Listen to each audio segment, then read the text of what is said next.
Olá pessoal, tudo bem com vocês? Bom, hoje eu entrevistei mais um professor das neurociências que tem uma aula prática muito interessante. Gostaria que vocês conhecessem o professor Flávio Teodoro. Vamos lá? Olá pessoal, tudo bem com vocês?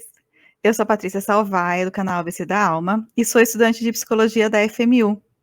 E eu estou entrevistando os professores, porque assim como o professor Flávio, existem muitos professores que eu não conheço na FMU e que eu gostaria de conhecer. Então, eu queria te agradecer a presença, Flávio. Muito obrigada, é um prazer te Eu conhecer. agradeço.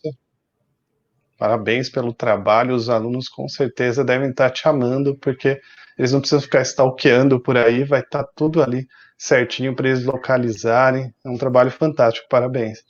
Obrigada. E eu vou começar te perguntando, então, quem é o Flávio? Sou o professor Flávio Teodoro, eu dou aula na FMU há 7 anos, vai fazer 7 agora, né, no final do ano, e dei aula em outra faculdade também, 3 anos e meio. E eu vou contar a história que eu conto para todos os meus alunos de primeiro semestre quando chegam e se deparam com anatomia, fisiologia, sistema nervoso, um curso de psicologia. Será que eu vou usar isso na minha formação ou não? Que é a pergunta que eles sempre têm. E outra coisa, né? Você aprendeu isso com certeza, você tem facilidade e por isso que você gosta dessas coisas. Será que eu vou ter essa facilidade? Então, eu começo a contar a minha história. Eu me formei em 2005 em letras, professor de português e inglês, e lá em Sorocaba, né, recém-formado, eu fui dar aula num bairro muito difícil em Sorocaba, né, um bairro, o prefeito de Sorocaba teve uma ideia fantástica, né, entre aspas, pegou todas as comunidades carentes, escolheu o bairro mais distante e mandou elas para lá. O que aconteceu? Aquilo virou o bairro mais difícil de Sorocaba. E eu, recém-formado em letras, fui dar aula nesse bairro. Eu e uma amiga lá fomos dar aula nesse bairro. A gente estava achando que saber só gramática, saber de literatura portuguesa, literatura inglesa, seria o suficiente para dar conta desse trabalho, e não era. A gente não tinha noção da questão social que envolve a questão psicológica, e é lógico que foi um fracasso. Eu peguei e falei, eu nunca mais vou dar aula na minha vida, eu faço qualquer coisa menos dar aula. Isso era 2006, 2007. Eu fui fazer outra coisa, tive a oportunidade de fazer psicologia, e durante o curso de psicologia, eu tive a sorte de encontrar professores fantásticos, e no segundo semestre apareceu a disciplina de neurociência. Eu era um péssimo aluno em biologia na época do ensino médio, eu passei só colando, desculpa, professora Beth, se você assistir isso, mas eu só passei colando, não tinha familiaridade nenhuma.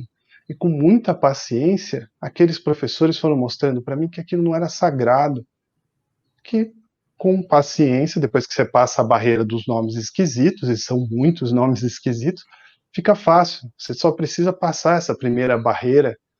E com muita paciência, eu, que era um péssimo aluno em biologia, comecei a aprender isso. Comecei a gostar.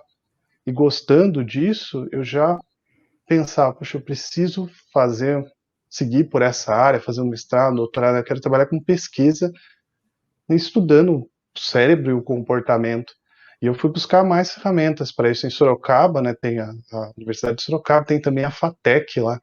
Foi a época que eu passei, estava no segundo semestre da psicologia, eu passei na FATEC em sistemas biomédicos, que é próximo à faculdade eu fazia integral a, a sistemas biomédicos, né? Durante o dia, à noite eu fazia psicologia. Não foi fácil.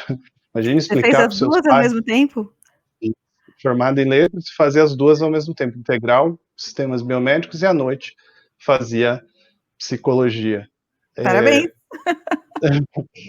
E foi uma época muito difícil, porque na época, né, para explicar para minha família, eu terminei uma faculdade, não vou trabalhar nessa área, eu vou fazer uma faculdade e na verdade vou fazer duas. Foi uma época super difícil, né, e eu não tinha condições, né, com bolsa, eu também tinha a bolsa de que era a bolsa de auxílio com os professores, né? Ela é estadual, então temos programas, né? E foi uma época que eu vivi basicamente de doações e pequenos furtos, porque eu tinha bem na minha cabeça de eu quero fazer pesquisa, quero trabalhar com neurociência, quero fazer mestrado e doutorado. Então foi uma época que eu decidi, eu quero estudar. E consegui terminar psicologia, consegui terminar sistemas biomédicos e fui seguindo o meu caminho. Trabalhei em Sorocaba, né, atendendo o plano de saúde no começo, né, assim, recém-formado, fui trabalhar com o plano de saúde, você acha, 2009, 2010, não lembro exatamente agora, acho que 2010. Foi muito bom, o plano de saúde, você atende todo tipo de cliente, então você pega um raciocínio clínico bem legal. Daí vim para São Paulo para poder fazer o mestrado aqui no programa de psicologia experimental. Dentro da psicologia, eles têm uma área que é para estudo, né, enfim, de sensação, percepção. Então, eu estudei processamento retiniano, estudei córtex occipital com a professora Cristina Joselevich, no laboratório da professora Dora Ventura, que é uma professora super premiada, enfim, super reconhecida lá fora, e eu, alguém que era lá de Sorocaba, nascido na favela do Mineirão, estava aqui tendo essa oportunidade fantástica de conhecer essas pessoas. Nessa época que eu estava fazendo mestrado, eu era o único psicólogo trabalhando. Tinha engenheiros, tinham físicos, biólogos, vários, e nessa época eu era o único psicólogo. E era interessante que eu conseguia dar essa visão um pouco mais humanizada, enfim, frente a essas questões. Enquanto fazia mestrado, eu também fui fazendo especialização em terapia comportamental e cognitiva aqui no HU da USP. Terminei, daí dando aula, né? Eu acho que comecei a dar aula em 2013, 2014, e depois, dando aula por um tempo, eu resolvi fazer doutorado para desenvolver um pouco mais, né? Que fica a gente ficar em sala de aula vai perdendo essa parte de pesquisa, e eu quis me reaproximar e fazer doutorado em neurociência e comportamento aqui na USP também, mas fazendo agora algo relacionado a ensino de neurociência. Eu trabalho com processadores de sinais biológicos de baixo custo. Então, quem já fez aula comigo, ou você que vai fazer aula comigo, além das metodologias ativas, que é uma novidade, né, que a FMU está implementando e a gente está trabalhando para fazer uma aula diferente, eu também trago uma outra ferramenta que são um EEG. A gente consegue fazer um EEG dentro da sala de aula, enfim, eu consigo tem um eletromiógrafo, detector de batimento cardíaco, consigo usar um aparelhinho para medir a atividade elétrica cerebral e movimentar objetos, então eu procuro fazer vários experimentos, e meu doutorado é os protocolos desses experimentos, a parte de programação, definir esses protocolos e também a parte de avaliação da eficácia disso, então eu estou sempre mexendo com essa parte tecnológica também. Por isso que antes da gente começar, você estava me passando várias dicas, né? Eu estou sempre buscando, né, um pouquinho dessa parte tecnológica, mas eu gosto muito de ensinar anatomia e fisiologia, sistema nervoso, porque eu tenho essa visão da psicologia, eu também sou psicólogo. Agora eu parei um pouco de trabalhar com atendimento nos últimos 2 anos, que praticamente eu só sou professor e psicólogo nas horas vagas, né? Eu sou pai e quem é pai, mamãe, sabe a demanda que tem nesse começo, então é bem difícil, né? Eu achava que sendo psicólogo ia ter, vou ter alguma vantagem, né? Alguma coisinha eu vou saber resolver, mas é completamente diferente. Existe uma grande diferença entre quem acha que sabe tocar um violino e quem realmente toca. Ser pai, vivenciar tudo isso, eu e minha esposa aqui nessa batalha, é bem diferente. Então, A sua abordagem na clínica é a TCC? isso, trabalho com comportamental cognitivo também. Já dei aula de terapia cognitiva, mas não na FMU, né, na outra faculdade, dei aula há uns 3 anos e meio, e até parei também nessa correria que agora virou. O bom é apresentar uma fisiologia, apresentar uma neurociência, mas sabendo que os alunos vão precisar mais disso ou mais daquilo, enfim, saber que eles vão ter dúvida, porque eu tive dúvidas, eu sabia o quão pesado era aqueles conteúdos e quão difícil, não foi fácil, foi a paciência dos professores, e eu procuro trazer isso nas minhas aulas. Eu sempre falo para eles, qual que é a disciplina mais importante de todas? É a minha? Não. Todas têm exatamente o mesmo peso. As abordagens da psicologia são como os dedos da nossa mão. Você precisa de todas para segurar alguma coisa com propriedade. Segura uma coisa assim, ó. Ops, deixa eu pôr na câmera aqui. Se você segura com 2 dedinhos só, deixa eu colocar, alguém vem e facilmente tira da sua mão. Quando você segura algo com todos os dedos da mão fechado, alguém tira da sua mão, mas vai ter muito trabalho. Então é super importante você enxergar o ser humano em tudo o que ele é. Então esses vários caminhos que eu fiz, né, na minha vida, que jamais imaginava que um dia dar aula de neurociência, enfim, mas esses caminhos foram mostrando que tudo tem a sua importância. E eu sempre falo para os alunos, fez a minha disciplina? Você gostou? Ótimo. Fico feliz de apresentar algo para você. Você não gostou? Ótimo também. Você precisa descobrir qual que é o seu caminho. Eu descobri qual que era o meu quando eu vi tudo que a psicologia era. Quando eu descobri, eu não sabia que tinha essa parte de neurociência, de que o comportamento tinha esse biológico que era acessível. Então, foi a minha história, qual que é a de vocês? Então, eu sempre procuro mostrar isso para eles. E hoje você está com quais disciplinas na FMU? Eu começo com bases estruturais e funcionais do comportamento humano, onde a gente vai conhecer um pouco sobre anatomia e fisiologia. Vamos falar muito sobre o sistema nervoso, enfim, essa máquina de tomada de decisões e como ela também faz parte, né, do rol de informações que a psicóloga e o psicólogo tem que estudar, enfim. Passo também por bases biológicas do comportamento, que a gente vai falar sobre genética, comportamento, falar sobre algumas patologias, e eu também leciono outras disciplinas, como introdução à psicologia, que nesse retorno, né, eu fiquei 1 ano e meio afastado, né, porque eu estava terminando a parte experimental do meu doutorado. Nesse retorno eu peguei a introdução à psicologia, mas fiquei super feliz de poder mostrar, né, enfim, um pouco do histórico, né? Então são vários caminhos, e dentre esses caminhos, um também é fisiológico, enfim, e vai desembocar, tem algumas consequências, século XX adentro nas abordagens psicológicas. Fico feliz de poder contribuir. Além disso, também leciono técnicas de pesquisa, onde a gente fala como é feita a pesquisa quantitativa, qualitativa, dá um ampassando e um pouquinho de estatística, que também é uma ferramenta super importante. Os testes psicológicos mostram achados para a gente pode usar. Eles vêm da onde? São verdades estatísticas, né? E falo um pouquinho disso também. Mas Esse tudo. semestre agora, que é o sexto, a gente vai ter técnicas de pesquisa, e como Uhum. EAD a gente tem estatística e epidemiologia, bioestatística e epidemiologia.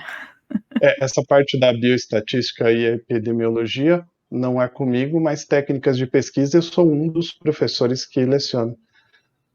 Junto com a professora Amara também, que ela dá introdução à psicologia.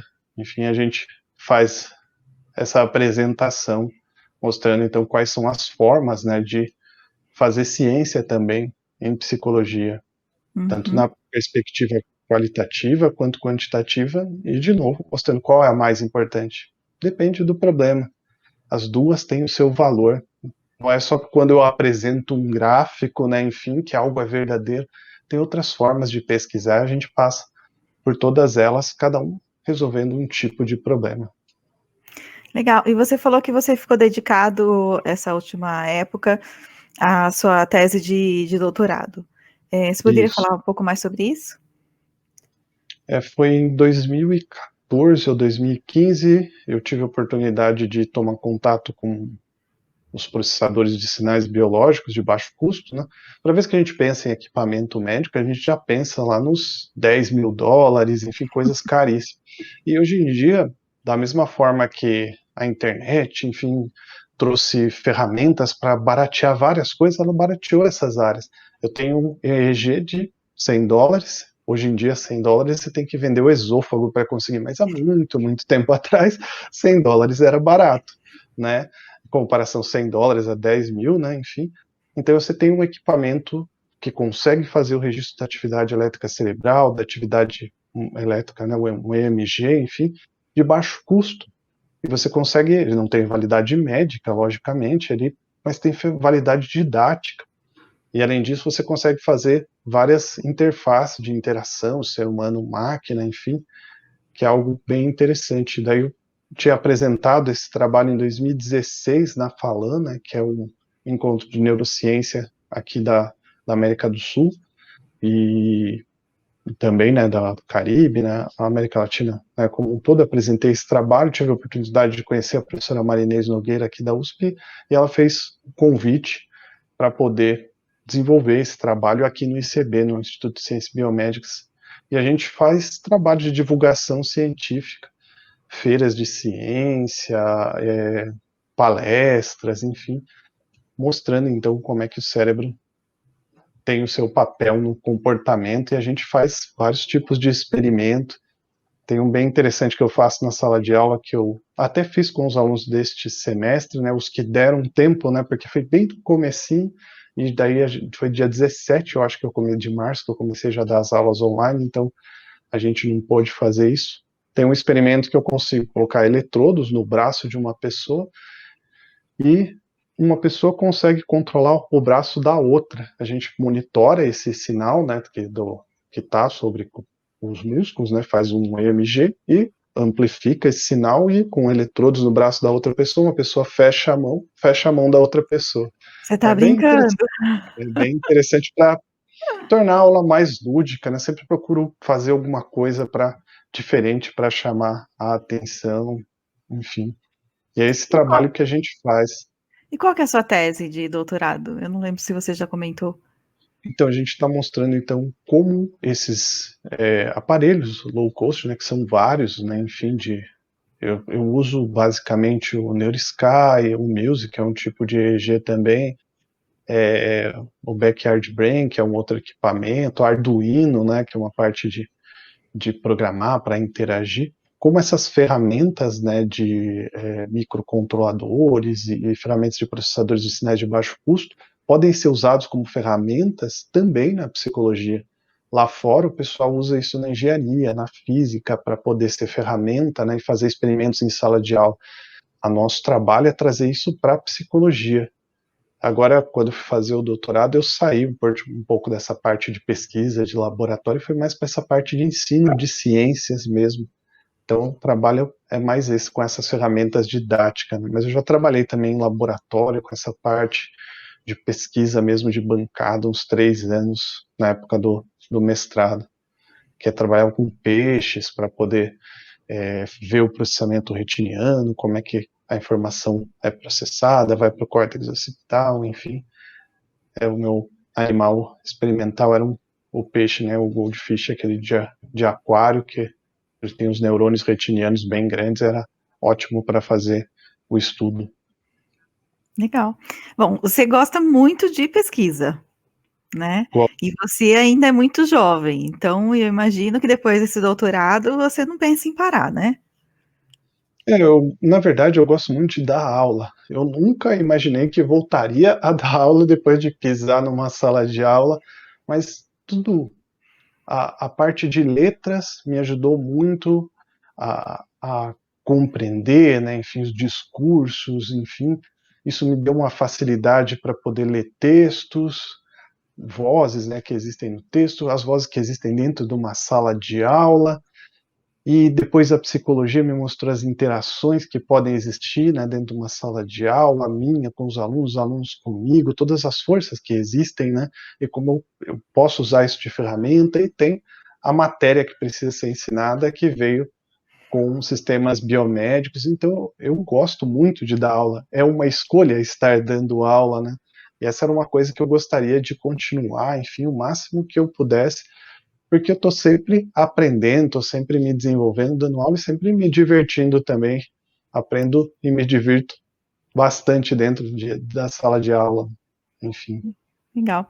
Eu acho que eu não te perguntei em que momento você descobriu que você queria estudar psicologia, né? Mas eu acho que você meio que respondeu quando você disse que você terminou letras e aí você teve uma experiência difícil e aí você achou que na psicologia você encontraria outras formas, é isso? E entender o comportamento dentro da sala de aula, enfim, saber o aluno tem você como uma figura de autoridade, como é que ele lida com figuras de autoridade, né? Como eu lido com figuras de autoridade, né, também, enfim, como é que eu me coloco frente aos alunos, era algo que a psicologia sempre me interessou desde a época de letras, com a literatura, quando eu lia Nietzsche, Hansum, quando eu lia Dostoiévski, escritores, né, que trabalham, né, enfim, a literatura deles é muito psicológica, né, o Dostoiévski, o próprio Freud gostava muito, né, o Nietzsche Hansum é um Dostoiévski do, do norte europeu lá, né, enfim, aí ele é super psicológico nos textos, então essa outra parte que tem também dentro da literatura me interessava bastante, e a psicologia foi onde eu consegui entender um pouco mais, né? Isso a gente passa a vida, né? Isso não tem como, né? A gente vai passar a vida. A psicóloga, né? O psicólogo é alguém que vai gostar muito de literatura, gostar muito de cinema, gostar de ler, gostar de estudar, porque você está sempre aprendendo, né? E quando se depara com as coisas como elas realmente são, a gente vê que ainda precisa ter muita coisa para aprender. Por exemplo, ser pai, que foi algo que eu achei que ia ser. Não, vai ser simples. Meras quimeras, né? Tem muita coisa para aprender. Né? É. E você mencionou Freud, né? Então eu queria saber qual que é a sua relação com as outras abordagens fora da comportamental. Olha, eu sempre digo, né, para as pessoas que estão lá na sala de aula, quando a gente vai fazer a introdução à psicologia, quanto tempo é a nossa formação? Eles respondem, são 5 anos. Sabia que o Freud passou 7 anos no microscópio estudando comunicações, né, entre cérebro e medula espinal? Sabia que ele estudou peixes, né? Enfim, estudou órgãos sexuais. Ele tinha um pé, ele era um médico, ele tinha um pé em pesquisa também, né? E eu falo para eles assim: como é que eu sei dessa história? Como é que vocês vão saber se isso é verdade o que eu estou falando? Leia a introdução à psicologia dos estudos, né? Quem está começando, leia a biografia do Freud, do Peter Gay, vê que ele era alguém muito à frente do tempo dele, o que não existia e fez o Freud caminhar por outras partes. Faltava aspectos tecnológicos, né? A primeira coloração que vai mostrar que o neurônio é uma unidade isolada, né? Enfim, vai vir em 1905, Camilo Gold, então faltava. E você vê que essas pessoas como Freud e outros da psicanálise eram pessoas muito à frente do tempo deles. Eles fizeram o que eles podiam com as ferramentas que existiam naquela época, né? Eles são fruto do tempo deles. E você vê que eles são pessoas à frente. Eu sempre digo, a gente não pode achar que uma pessoa do século XX, do século XXI, é melhor do que uma pessoa do século XIX, XVIII, porque cada um fez o máximo que podia com as ferramentas que existiam naquela época. Quer uma prova disso?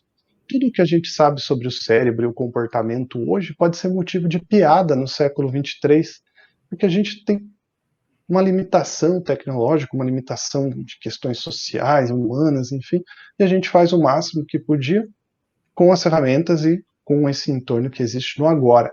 E toda vez que a gente olhar para o trabalho de alguém como Freud, como alguém como a Karen Horney, o Jung, o Abraham, enfim, olhar, eles estão localizados num tempo, tá? Então, fazendo os trabalhos, imagine alguém igual Freud imaginar no século XIX que algo que eu não controlo determina o meu comportamento. Hoje em dia a neurociência fala isso também. É igualzinho o que o Freud falou? Não é igual. Então, hashtag chora Freud? Não, não é assim que a coisa funciona. Ele fez o máximo que ele podia, alguém muito à frente do tempo dele, sem PET scan, sem ressonância magnética, tomografia. Ele mostrou que existia alguma coisa que eu não controlo que determina o comportamento também. Então, eu sempre mostro esse outro lado, né? Enfim, todas as matérias têm a sua razão de ser, por isso que elas estão lá na grade da psicologia. Nenhuma é mais importante que a outra. Você precisa descobrir o seu caminho por entre essas disciplinas. Legal. Eu ia te perguntar, tem alguma coisa que você gostaria de compartilhar que eu não te perguntei? Olha, eu acho que, como você viu, eu falo bastante na sala de aula. Hoje eu tô calmo, ainda que eu tô cansado, né? Eu tinha sair, ainda ajudei a colocar as compras para dentro, enfim, a gente estava na correria aqui, a minha bebê tá dormindo, a Bia, e eu tô até falando pouco, mas quem já teve aula comigo, né, as meninas, né, da manhã, né, desse semestre, né, os meninos da noite, me brincam, professor, o remédio tá na bolsa? Eles sabem que eu tô remédio ansiolítico, para dar uma baixada e falar mais devagar, né, eu sempre brinco com eles. Na verdade é remédio de pressão, né, eu tenho pressão alta, mas eu sempre brinco com eles que é um ansiolítico, né, para eu falar mais devagar. Então hoje eu tô medicado, eu tô falando bem mais calmo, mas é isso, se você tá vindo para a FMU fazendo psicologia e está assistindo esse vídeo, seja muito bem-vinda, muito bem-vindo. O que eu posso contribuir com vocês é ensinar, então, um pedacinho do que é, então, a fisiologia, a anatomia e como o cérebro, o sistema nervoso em geral, influencia no comportamento. Os outros professores vão contribuir com pedacinhos. Então, as ferramentas que eu vou dar para vocês, vocês têm que enxergar isso, vamos pensar num mecânico, ou numa mecânica, né, alguém que trabalha numa oficina. Você tem que ter várias ferramentas na psicologia. Imagine um mecânico, uma mecânica que ama muito o alicate dele. Ou seja, um aluno que adora só neurociência, ou adora só psicanálise, ou adora só social. Essa mecânica ou esse mecânico vai conseguir resolver todos os problemas da oficina apenas com o alicate ali? É por isso que o bom mecânico ou a boa mecânica tem lá aquela parede maravilhosa, cheia de ferramentas, porque os problemas são os mais diversos. E o psicólogo é assim também, ele precisa ter várias ferramentas de diferentes áreas. Quem me dera que todos os problemas que vieram na clínica fossem só de neurociência. Eu ia parecer um maior inteligente, né, para todo mundo. Nossa, eu consigo resolver tudo, e a coisa não é assim. Você não escolhe o paciente que você atende, você não escolhe os problemas que vão surgir. Eu tenho que saber minimamente a diferença, apesar de não saber pouca coisa de psicologia educacional, eu tenho que saber minimamente qual que é a diferença entre uma psicóloga escolar e uma psicopedagoga, para saber, nesse problema que eu não domino, para onde que eu indico. Então, até aquelas coisas que você não domina, ou você não quer trabalhar com aquilo, você tem que conhecer minimamente para saber indicar, enfim. E que bom que é assim, que a gente é pequeno e o conhecimento é infinito. Da humildade, a gente precisa um dos outros. Eu preciso da minha amiga psicanalista, eu preciso dos meus amigos de psicologia escolar. Quantas dúvidas, né, eu resolvo com uma pessoa que trabalha com psicologia social. Isso faz uma rede, né? Mostra que a gente só tem uma vida e o conhecimento que é infinito. Legal, muito bom. Eu acho que com uma mensagem dessa, os alunos de primeiro e segundo semestre sentem-se bem, eu acho que acolhidos mesmo, porque muitos entram na faculdade com essa dúvida, e agora? Eu tenho que escolher uma abordagem, para onde eu vou? Qual que é melhor? Qual que vai resolver os problemas, né?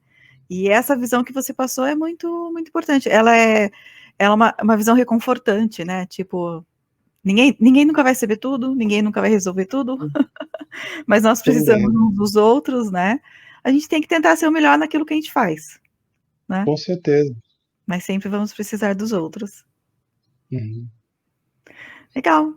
Então, eu gostaria de te agradecer, Flávio, pelo Agradeço. tempo. Eu sei que Esperando a minha vez. todos os professores estão com a vida super corrida e ainda assim estão separando um tempo para falar com os alunos, então eu fico muito, muito feliz.